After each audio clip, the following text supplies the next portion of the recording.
Hi, everybody. My name is Netta Semi-Rotundo. I'm the Manager of Education here at the Center for the Study of Slavery and Justice at Brown University. I'm so happy to be welcoming Natasha here today for our book talk. So let me see. So before we get started, I want to take a moment to acknowledge that Brown University is located in Providence, Rhode Island, on lands that are within the ancestral homelands of the Narragansett Indian tribe. The Narragansett Indian tribe, whose ancestors stewarded these lands with great care, continues as a sovereign nation today. We commit to working together to honor our past and build our future with truth. We also recognize that the university was built on the enslavement of Africans as well as on the dispossession of Indigenous people. Recognizing that racial slavery was central to the historical formation of the Americas and the modern world, the CSSJ creates a space for the interdisciplinary study of the historical forms of slavery while also examining how these legacies continue to shape our contemporary world.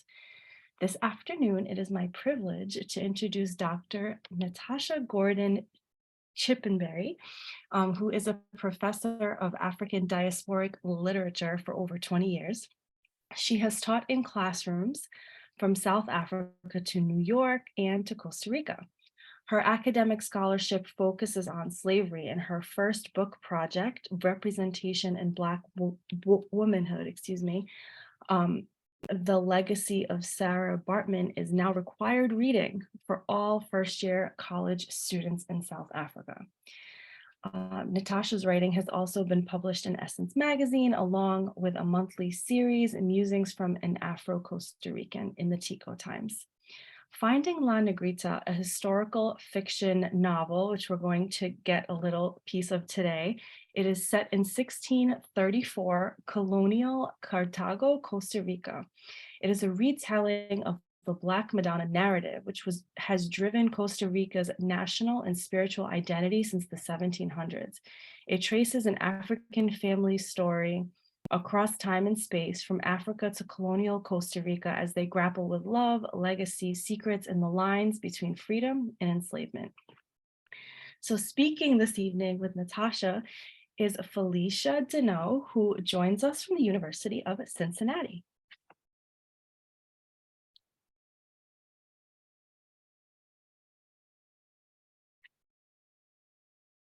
Well, thank you, everybody. All right, so I think we're starting off with the reading, right? Before we get into some Q&A. So whenever you're ready, Natasha.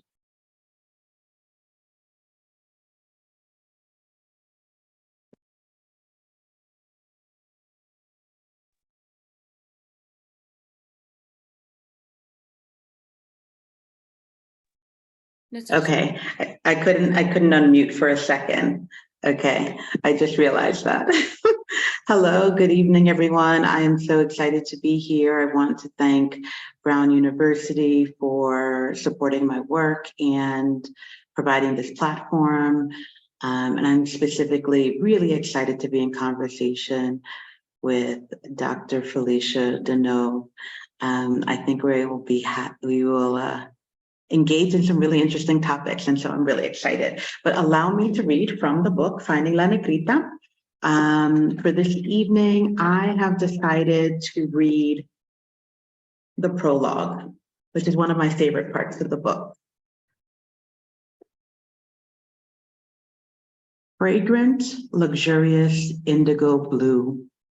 This is the color of night that engulfed Tuela as she enters Lupita's family compound near the center of town.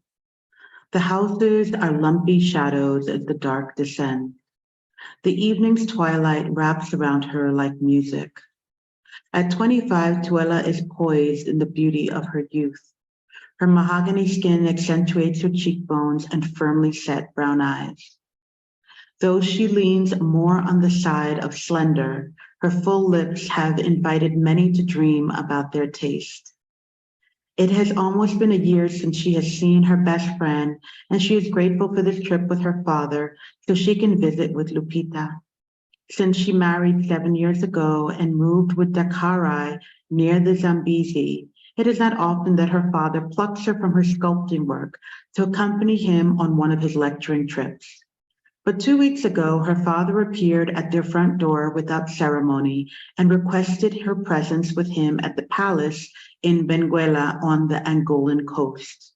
He was being asked to interpret a new document that had come from northern Timbuktu. She is very familiar with the journey, as she and Dakarai use the same roads on their annual market trip to sell their sculptures.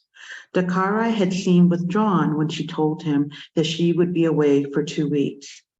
With a gentle embrace, she left him, ready to change the routine of her world and see Lupita. There was so much on her heart to share, things she could not tell her father. She had noticed his slower gain and even suggested they rest more often, but he remained determined to get there within the usual 6 days.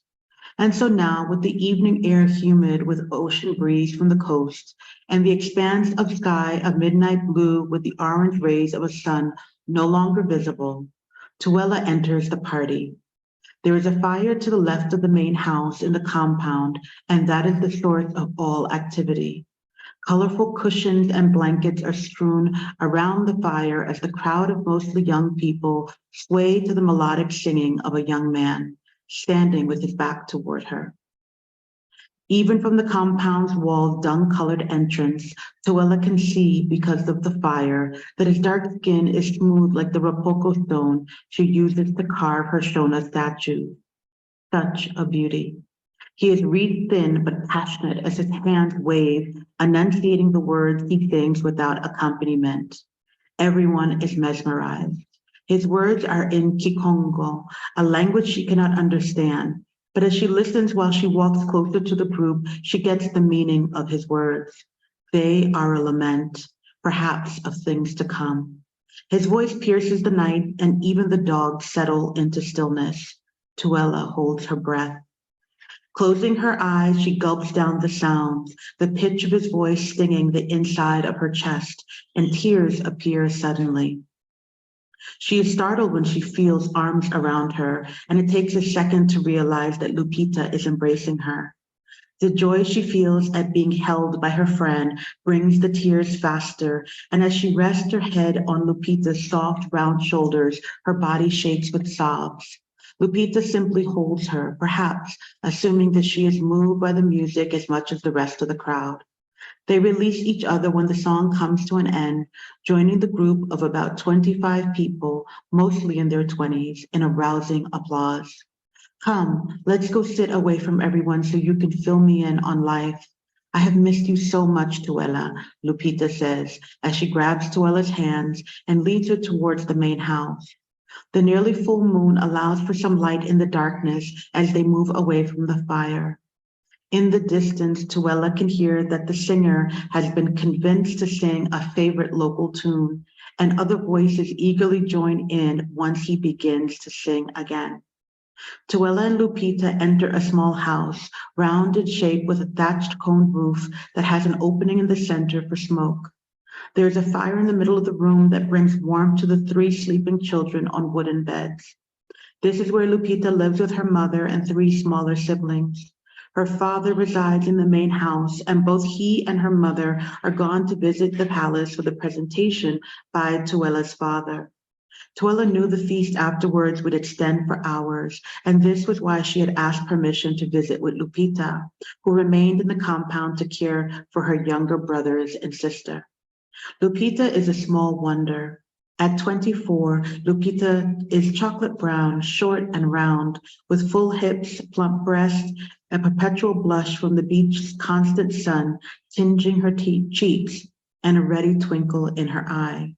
Her hair is always plaited in the newest styles and bejeweled with shells. She is the object of desire for most young men in the village, but her father's wealthy status in the community leaves most of them pining from afar. Allowed great freedom to invite local friends to share their art at the family compound, Lupita has become known as a great hostess and the center of this cultural scene in Benguela. Once settled in the darkened space, Tuella quietly fills her friend in on her life with Dakarai. She tells about the 7 years of waiting to become a mother and the despair and sadness she feels. Then she is silent. Unburdening her heart has been helpful. Lupita holds her hand and just listens. As she is going to speak, Lupita is suddenly called from outside. Getting up, she indicates to Tuela that she should remain seated while she sorts out what is happening outside. Tuela barely has time to close her eyes when Lupita comes back in, grabbing her hand to pull her upright in excitement. Tuela, it's the poet, the famous Agostino. Someone invited him here, and oh, I can't believe that he's actually come. This is a real honor. Lupita almost shouts, forgetting her sleeping siblings. Tuela cannot say much before she's dragged outside toward the fire. She can almost sense the anticipation in the air as Agostino clears his throat.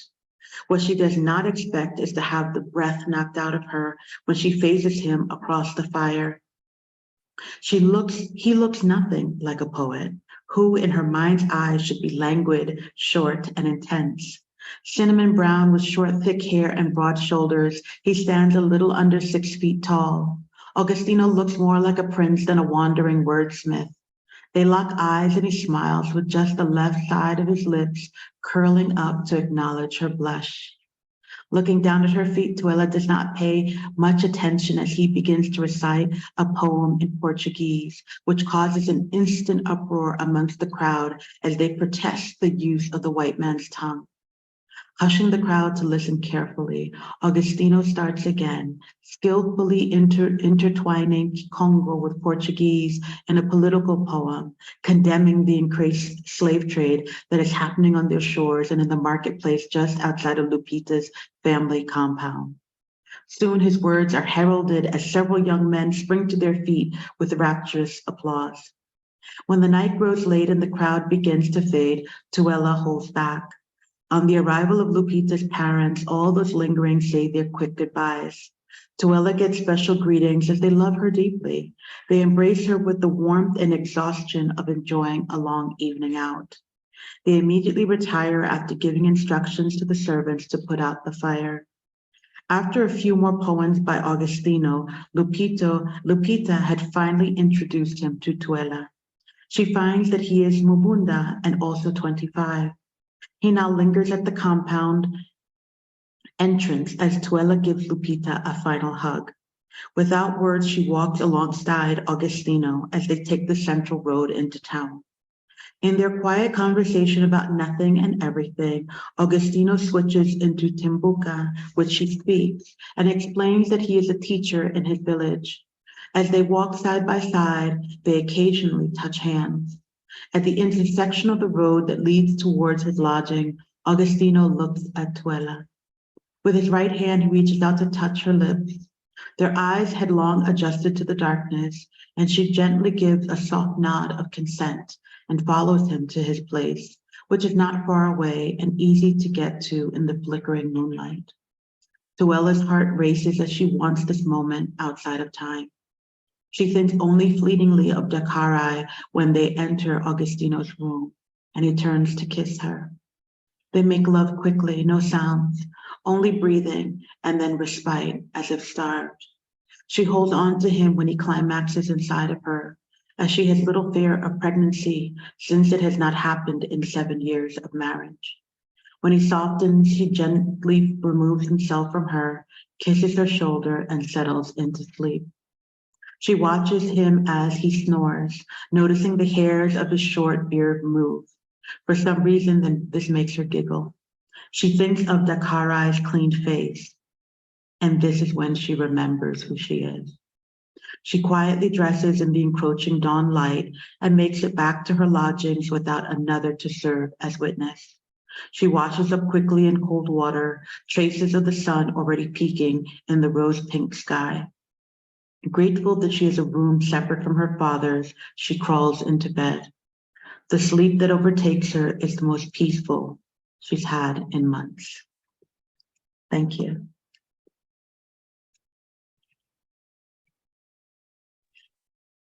Thank you so much. That was so beautiful. I know. I'm like, I feel like there needs to be silence to just let it settle. Thank you all for having me here today to be a discussant. You know, I feel, Natasha, like this it's always a gift. Literature is always a gift, but particularly when it like thaws pieces of you that you've forgotten, or it reminds you how to feel. And this novel creates such interesting ethical knots. And it's been sitting with me. And like when novels have that residual impact, I know they're doing this work that I probably can't reach yet. And so I just want to thank the center. It's great to be back. It feels like my intellectual home, but thank you for bringing this novel to me. So there's like a set of novels I carry, and I feel like this is now in my backpack.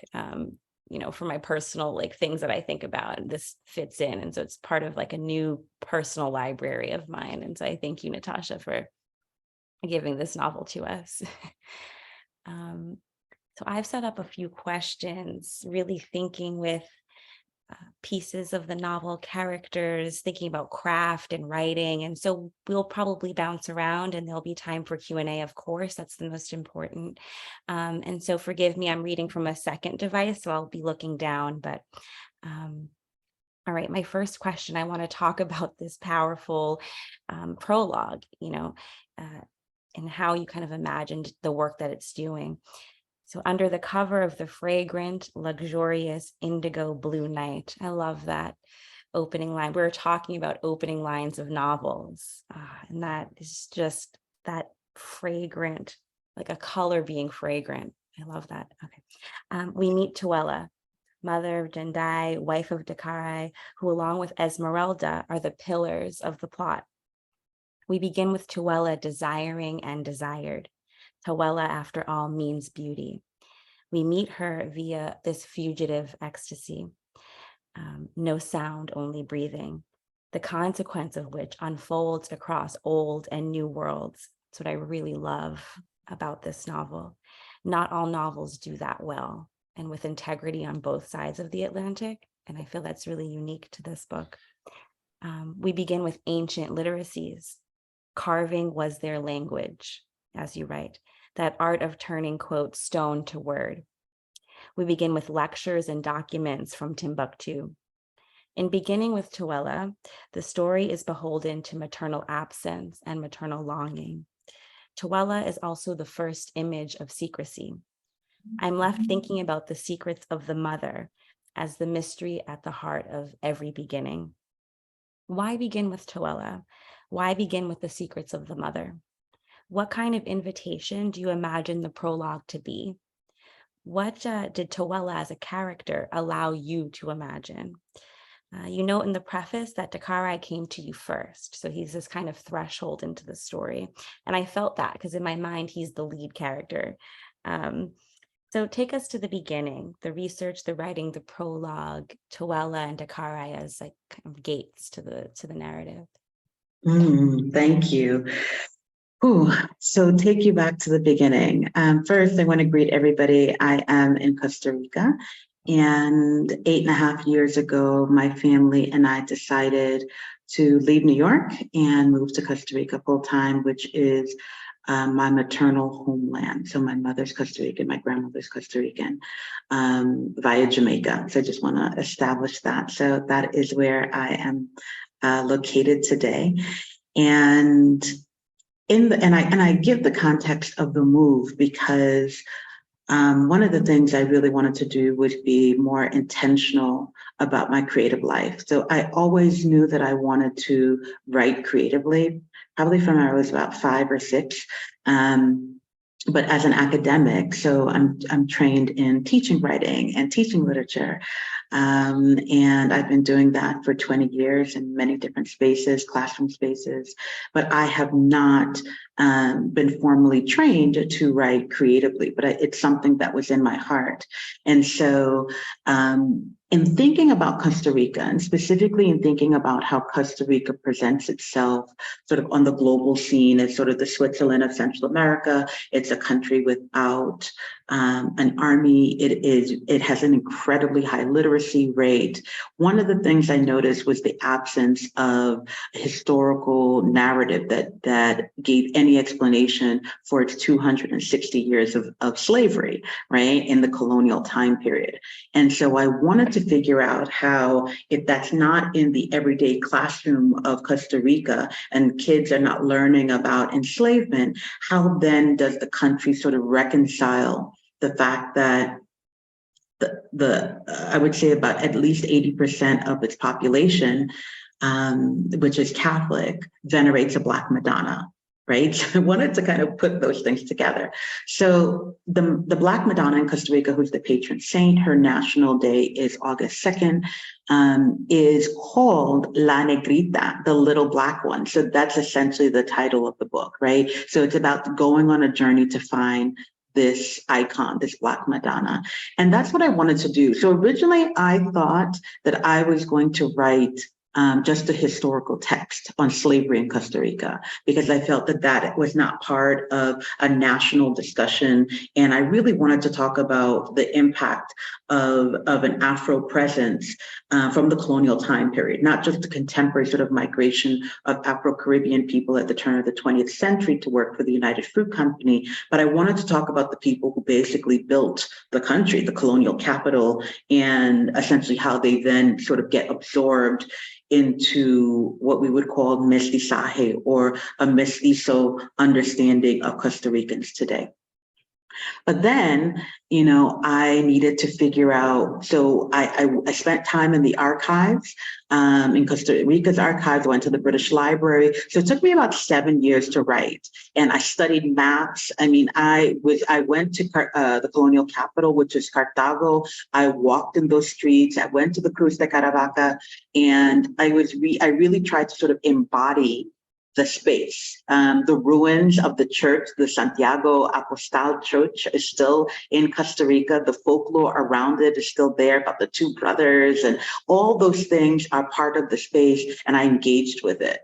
I also need to say that, you know, Felicia, when you mentioned, you know, literacies on both sides of the Atlantic, I went to university to get my doctorate in South Africa, and I had also traveled to Zimbabwe. And so my husband is Malawian American. And so that region of South Africa and Southern Africa was not conjured. It was a space that I had actually also engaged with. So it was part of my lived experience.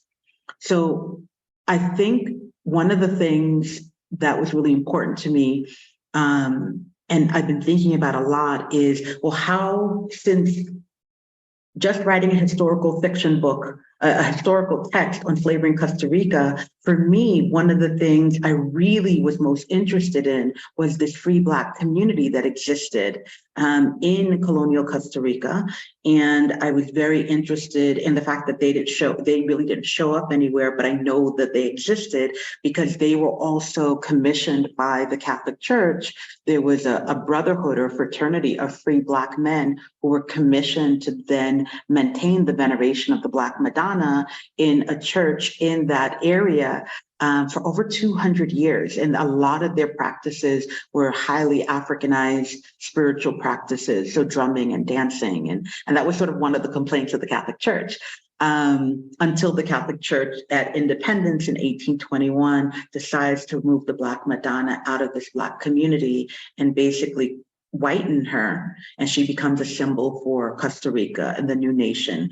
And she becomes the patron saint of the country. She is then called La Virgen de los Angeles, or the Virgin of the Angels, and she's put into the Basilica, which is the biggest cathedral in Costa Rica. So in thinking about all those pieces together, one of the things that I really wanted to figure out was, how do I create space for thinking about the lives of those free Black people who existed, and particularly during a colonial time period when that is not a common narrative, but those people existed. And so that's really what I wanted to do. And so historical fiction becomes the best venue for me in which to do it. And we can talk a little bit more about that as we go along, but I wanted to go back to the point of Tuela. So I wrote this book, and no spoilers, but spoilers. Well, right in the beginning of the book, Tuela does not survive the Middle Passage, right? And so I did not want readers to engage with this African woman as only dead, right? As an ancestor, or just someone who existed but no longer exists on the page. And so I wrote the whole book, and the last part that I wrote was actually the prologue, because I really wanted Tuela to show up as a person desired and desiring, which I love that concept. I wanted her to show up in her full humanity as a woman who, was a scribe for her father, someone who was well-traveled, somebody who is a sculptor, as someone also who has intense friendships and makes certain decisions. And, I wanted to give her her full humanity rather than just have her show up as someone who didn't survive the Middle Passage. So in many ways, she starts the book and we know that she survived. She is someone that we can already we can feel her texture as readers. Hopefully that helps. Yeah, no, it's so beautiful because this maternal absence is, especially in Caribbean literature, is, recurring fixture, but she's so fleshy, and the way her life choices spill forward. I think you totally achieved that, the goal that you set out, just not making her an ancestor or spectral haunting, but like she's really alive through the people she loved, but also just rooting, like this being a springboard into all the kind of ethical dilemmas and the beauty that the novel follows. So I think it's unique. Like, I think not many people know how to write through maternal longing in a way that doesn't make it like an archetype. Thank So you. She's so beautiful and strong, and a character I'm going to think about. Maybe springboarding into love, and so like this experience of being transformed or undone by suffering and love, which almost have these alter egos, is definitely on display. You write, sometimes the most beautiful song comes at the time of death. Desire is exceedingly vulnerable in the novel. But the experience of being escorted back to yourself through touch and adoration, through physical and like psychic intimacy, circulates alongside some pretty like radical violations, coercive, repressive, and annihilating touch.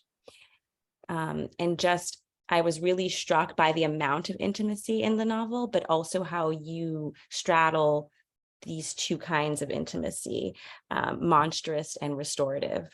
And so if you could maybe talk a little bit about writing through that dynamic, and how you held it all, and how you kind of distributed narrative space to these different modes of like violent intimacy, but also nourishing and restorative intimacy.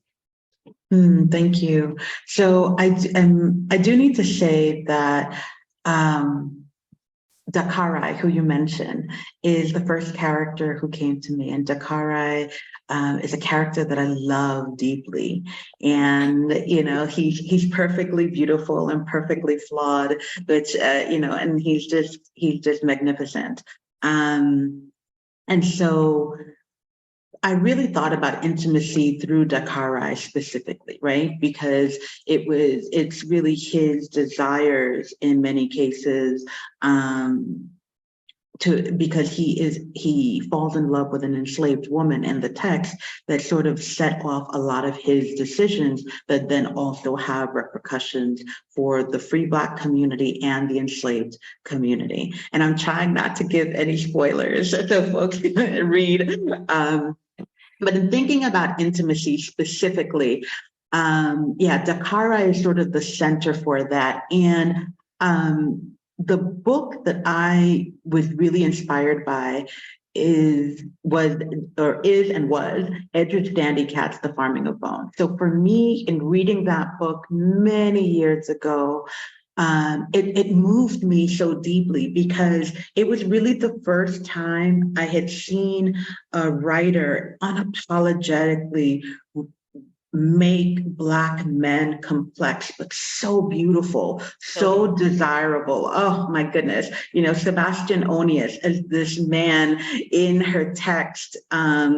He opens the book. He is just this glorious, beautiful Black man who doesn't even have the lines anymore on his palms because he's a cane worker in the Dominican Republic, right? And so we think about labor in the physical body, but he is all those things tender and intimate. And so in thinking about and understanding that example, and then also knowing that tenderness in my own life with the Black men in my own life, my husband, my son, you know, I think about these incredible Black men who do the work every day and allow for vulnerability and allow for the textures of intimacy in many different ways. So Dakara can be, you know, romantically and physically intimate with Michaela, who's the enslaved woman that he falls in love with, but he can also be incredibly tender like a son to Esmeralda, who he teaches how to read and write, right? And so that was something that I very much wanted to honor because if anything, the two major themes in the book are love and freedom and the sort of the quest towards freedom, right? And love in all its manifestations, right? And so that's those are the two things that really, I was intentional about layering the characters and their decisions around those two major ideas. You know what? I love that idea that he knows he can be a son, but he can be a partner, and we see him obviously as, you know, a father, but yeah, that relational shifting is part of his like humility and like how delicious of a character he is, like, for sure. Like, you know, it's like I want to talk about Esmeralda, since you did bring her up, and she's so beautiful and brings in the darker strains, but in such a complex way. And so I was thinking about her body. It's a kind of text in and of itself, which got me thinking about how you, I don't know, thought about embodiment, or like the physical, like these characters as actual bodies and flesh, and how that impacted, you know, kind of the psychic portraits you give us of them. But her body becomes like this major site in the novel. And so I started thinking about, it's something I've never asked any novelist, just about like actual the physical nature of the characters' bodies. And she's surrounded by this language of shadows, like lunar light, silent interiors.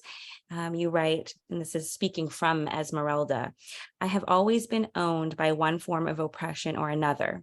As an enslaved person, my life is one of interiors.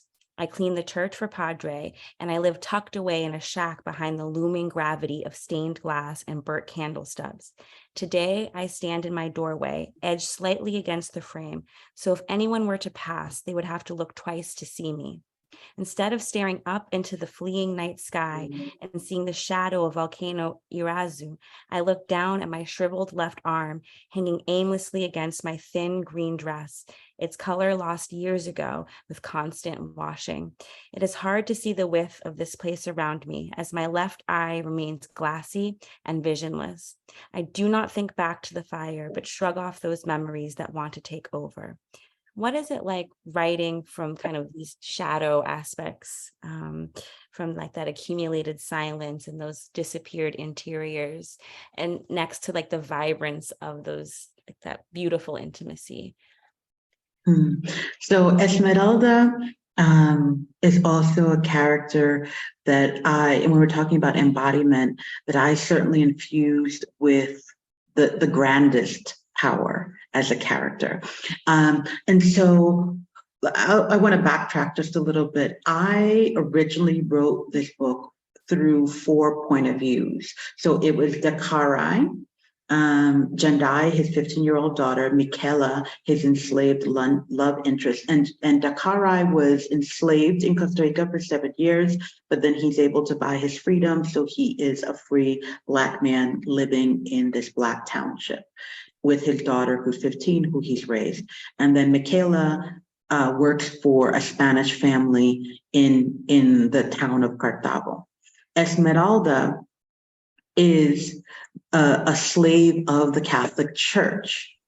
And so she is inherited by the Catholic Church. And one of the things I really wanted to do was I wanted to bring up front the fact that the Catholic Church has been one of the largest benefactors of the slave trade. They owned an enormous amount of enslaved people, and they also funded expeditions that certainly pushed the transatlantic slave trade, particularly through its peak in the 18th and 19th century.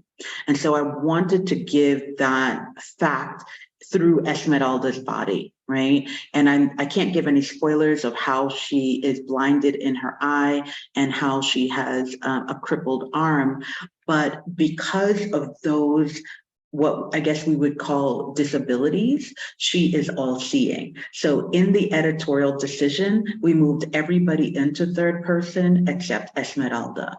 And what I love about her is that she is able powerfully to move through spaces because she's literate. She knows how to read and write. And so she's able to read documents that come in for the church, for Padre, as she's cleaning, right? Nobody's suspecting her. And she's able to then alert people in this free Black community about things that are coming that could be obviously oppressive and dangerous to them, because even though they are free, freedom is tenuous, right? And during the time of slavery, it is something that you have to negotiate at all times.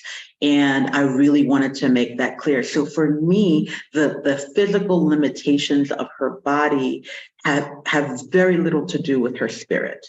Right. So she serves as elder, as mother figure, as advisor, there's certainly at the end of the book, it's also a story of redemption. Right. And so for Esmeralda was very much someone, when my editor said to me, okay, you have 4 perspectives here. You have to choose one who will have without a question, we all went Esmeralda. Right. And so even though she moves within shadows, it's irrelevant. She's as big as the moon. She's all seeing and all powerful, and an incredibly important person within the Black community of Costa Rica at that time period. I love that. Yeah, like the shadow is the ultimate standpoint, it's so beautiful because she does end up being this connective tissue. And remembering, like, I've been working on this thing about sort of nocturnal capacity or nighttime capacities, which is in African indigenous cosmology, really important. So I just thought she represented that in such a great way. That was a beautiful response. I mean, let's maybe stick with this question of freedom, because you said love and freedom and her being kind of that climactic representation. What does it mean for you to write towards freedom, in the name of freedom? And how has maybe this novel put pressure on how you conceptualize or experience freedom yourself? Yeah. I think I really wanted to write about how each character, whether they were the Spanish, right, the colonists, or whether they were free Blacks, or whether they were enslaved Afro-descendants, for all of them to toggle and struggle with the lines of freedom and define it in whatever ways they could. And so that was really important to me, how freedom shifts and the idea, let's say, and I'm trying not to give a spoiler, but there's a moment where Jendai, who was born free, there's a slave auction in the town, and her father specifically says to her, you know, she's a teenager, right? Do not go into town. You are free, but when these people get heated up and they are greedy and they're grabbing bodies because they are excited about having new enslaved labor, you could get caught up in the mix. So the last thing I need you to do is be in that space, because you've only known freedom. You've only known the mobility of space. You've only known a full belly and protection. And so do not do it. And so we see what happens, but I'm not going to give any spoilers to that. But I set the context to it in terms of, you know, some decisions that are made and then the consequences of those actions. But for me, her father at that moment is acknowledging, you know, how tenuous, how slippery this idea of freedom can be. Right? Your body in certain spaces, even though you believe you own it, you actually do not, or you could be mistaken and taken in the fervor of other people, you know, buying and selling Black bodies.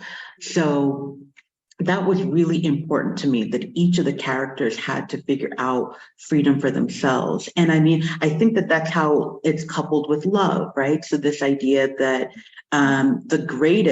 for me, the greatest form of freedom, particularly in circumstances like slavery in the colonial time period, which is oppressive and dehumanizing, is the radical act of love, whether that is loving self, loving community, loving language and words, loving intimately, physically, you know. So I wanted to draw that whole spectrum, because I think that is the real form of freedom, right?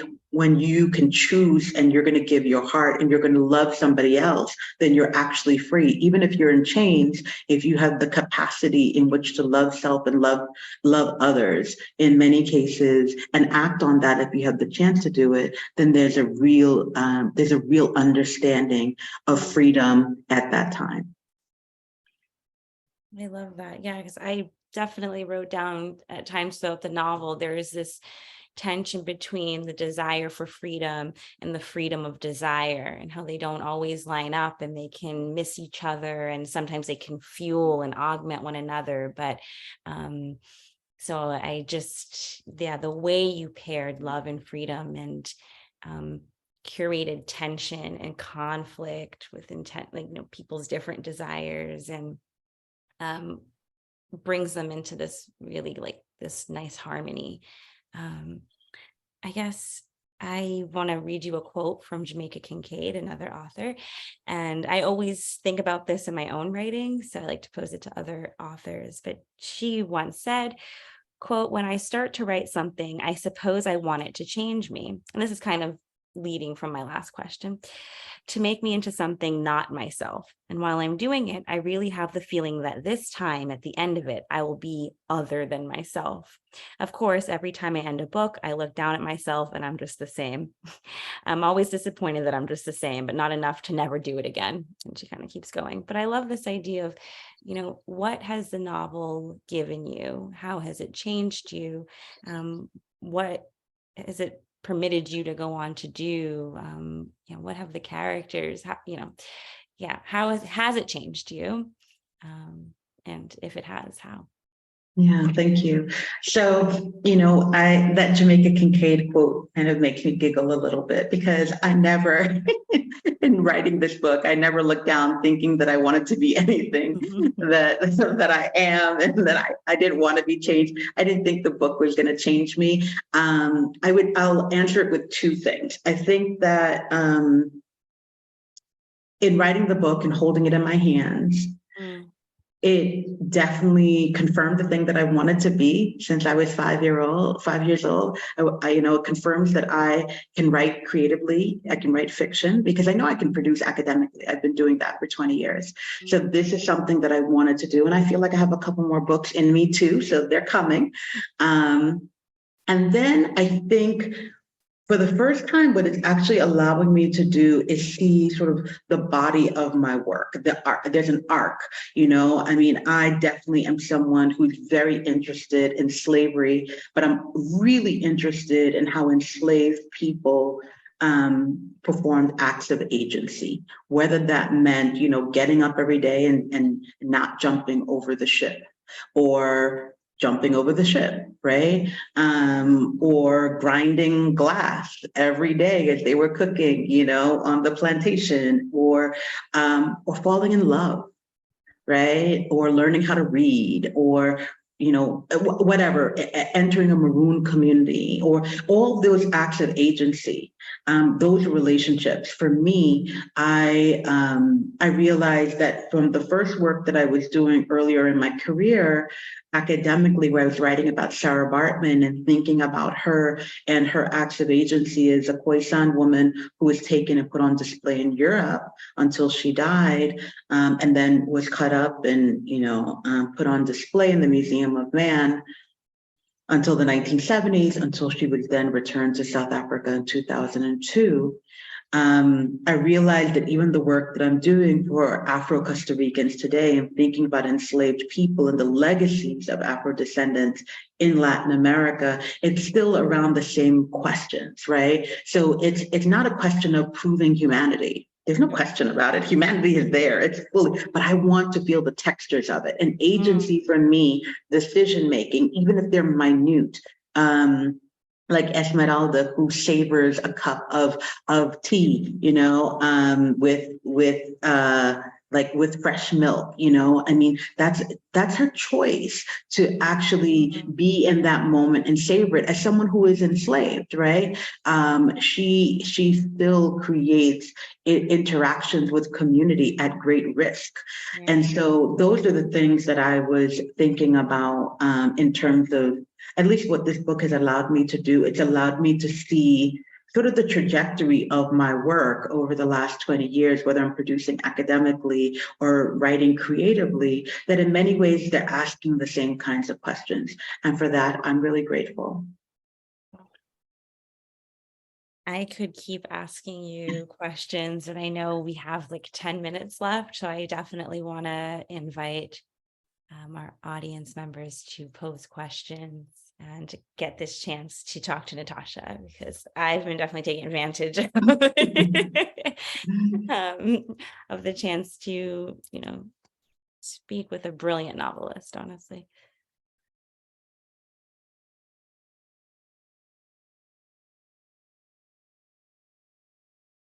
And if there are no questions, certainly we can continue still, having conversation.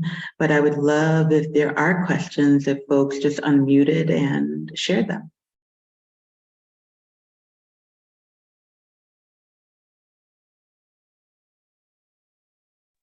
Okay, I don't have a question. I just want to give so much love to our sister Natasha here. This is so exciting. Hi, Felicia. It's great to see you. Hi, so good to see you.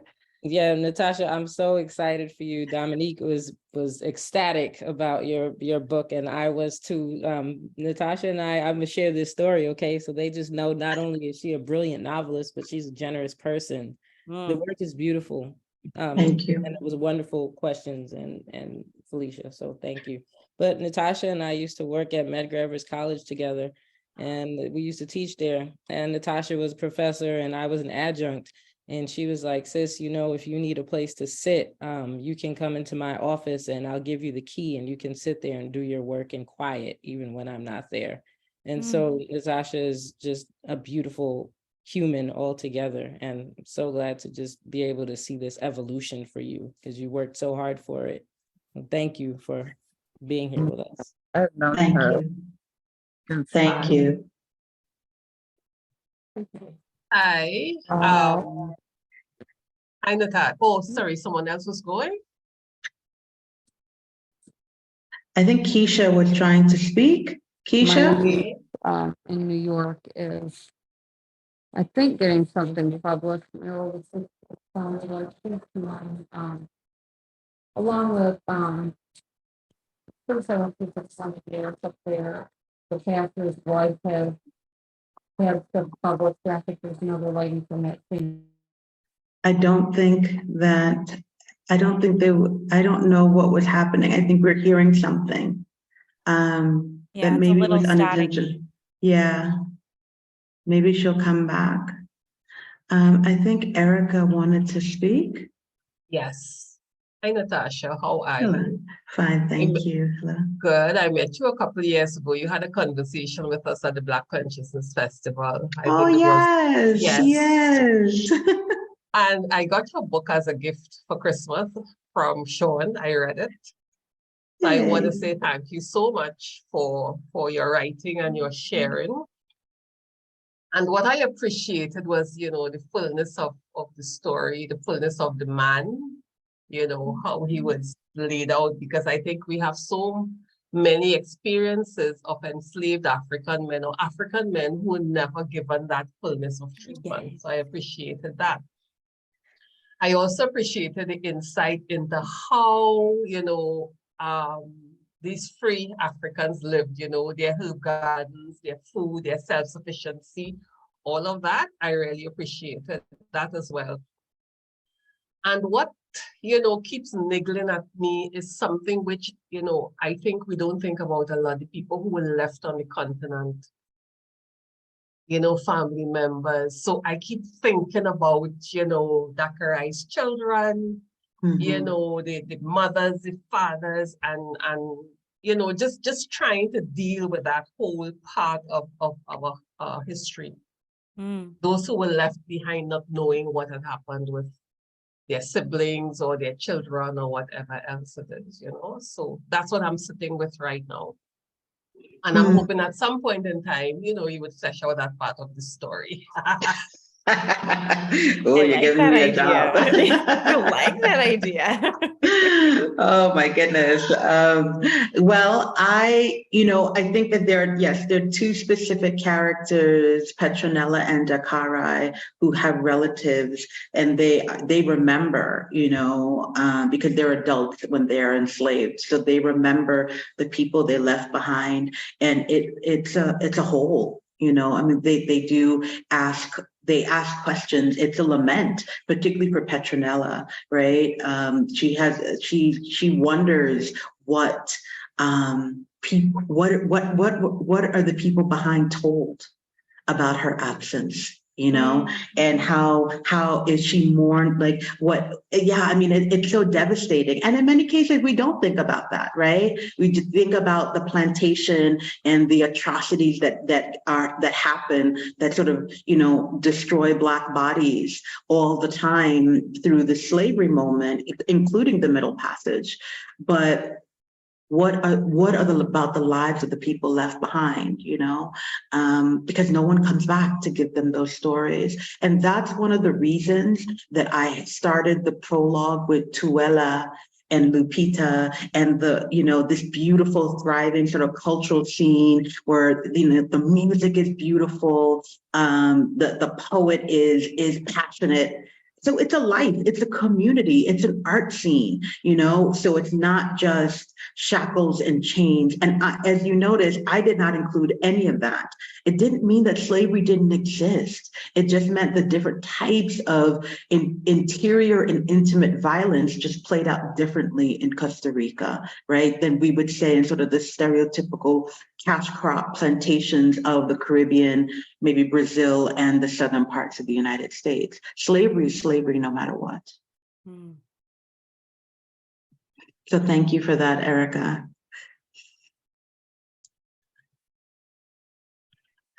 Can I ask a question? Can you hear me? Yes, yes. So there's a bookshelf, right? And on this bookshelf, you've already named Farming of Bones, and you put your book beside it. I'm gonna put in Segu by Maurice Condé because it moves between continents in that way and so forth. Yeah. Just for us who like to deal in this area, put 3 more books in that bookshelf that your book would sit with. I love this question. I actually was thinking about the family of I love this question. So good. Yeah. Yes, this is my husband. And he, of course, he asked the best questions in the world, right? Okay, and so I can't cheat and think about our bookshelf. So as a nonfiction text, the text that has most inspired me, and I would be honored for finding La Negrita to be in conversation with this text ever, is Saidiya Hartman's Lose Your Mother.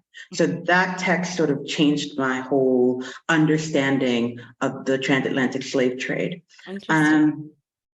But if I'm thinking about historical texts, so we have Edric Dandycat's The Farming of Bones, we have Segu, I think Yellow Wife, I would put, and because I'm thinking historical fiction. Gosh, this is my brain under pressure. Let's see, what other historical texts?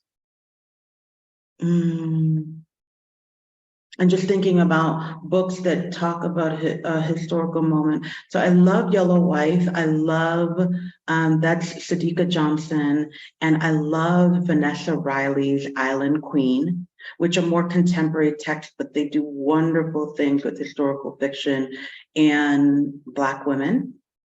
And obviously slavery. So those are two other texts. And then, gosh, I think that, you know, I really liked In the Time of the Butterflies by Julia Alvarez, you know, and thinking about the Mirabel sisters and thinking about, you know, Trujillo. And I actually love teaching In the Time of the Butterflies with The Farming of Bones, because they both deal with the Trujillo regime, right? And thinking about the relationship between Haiti and the NDR, and how, you know, how power corrupts. And in many cases, it didn't even necessarily need to be as racialized, because the Mirabel sisters are sort of white presenting Latinas who, you know, are martyred in the cause to bring down Trujillo. So I think that those books would be the ones that I would put there. Thank you for the question. Yes, that's such a great prompt. And I would say for me, I'm putting you with Evelyn Trio's the infamous Rosalie, which brings this question of what does it mean to develop a new world identity in the shadow of those who remember, and those gaps that can't be filled, but that desire to know. And you have this beautiful line about stories tumbling forward like stones from the mouth, and she's also really preoccupied with that gap between Jindai and her father, and how do you fill it, his story enough. You know what other book I would add? I would add Miriam Chancey's What Storm, What Thunder, which just won the National Book Award in 2022. And she's a Haitian writer, Haitian Canadian writer. I love Miriam Chancey's work, just incredible, incredible work. And this book documents the 2010 earthquake.